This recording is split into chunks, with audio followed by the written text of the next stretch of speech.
Hey there, here are your top news stories from eWEEK, sponsored by Dell and Intel.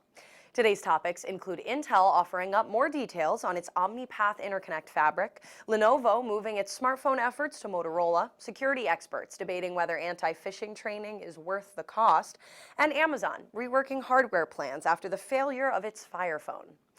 More than a year ago, Intel officials started mentioning the Omni-Scale interconnect fabric it was developing for high-performance computing environments, and in late 2014 changed its name to the Omni-Path architecture.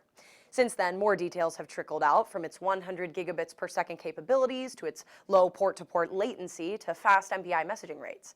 Last week, in a paper released during the Hot Interconnect 2015 show and in a briefing during the Intel Developer Forum 2015 conference, Intel executives released more details of the high-speed interconnect fabric.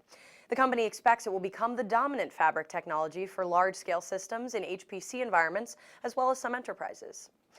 Lenovo, which has seen its share of the global phone market slide in recent quarters, is reorganizing its mobile operations and shifting responsibility for its smartphone business to its Motorola Mobility division. The streamlining move comes less than a year after the Chinese system maker bought Motorola from Google for $2.91 billion in an effort to rapidly grow its mobile capabilities in an increasingly competitive global market. Senior Vice President at Lenovo and President of its mobile business group, Chen Zudong, says the restructuring is aimed at enabling the company to create better products, leverage what both Motorola and Lenovo have to offer, and achieve profitable growth. Anti-spam products and services do not catch every phishing attack, so many companies have turned to user education in an attempt to make workers less likely to click on dodgy email messages. If the impact of phishing consists of constant nuisance attacks rather than a serious breach, such training can pay significant dividends, according to a survey released on August 26 by the Ponemon Institute. Yet, other security experts have taken a dim view of security training. Relying on humans to make the right decision is not a good security practice, says David Eitel, CEO of security services firm Immunity.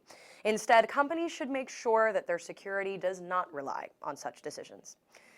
Amazon's unsuccessful venture into the highly competitive smartphone space last year with the ill-fated Fire Phone reportedly is leading the massive online retailer to scale back or stop development of other hardware efforts and to cut jobs in its secretive development center.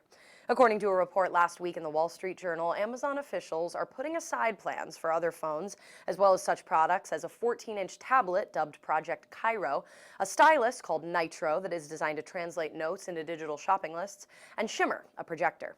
However, some other projects are still moving forward, including a kitchen computer code named Cabinet that will play a central role in future smart homes.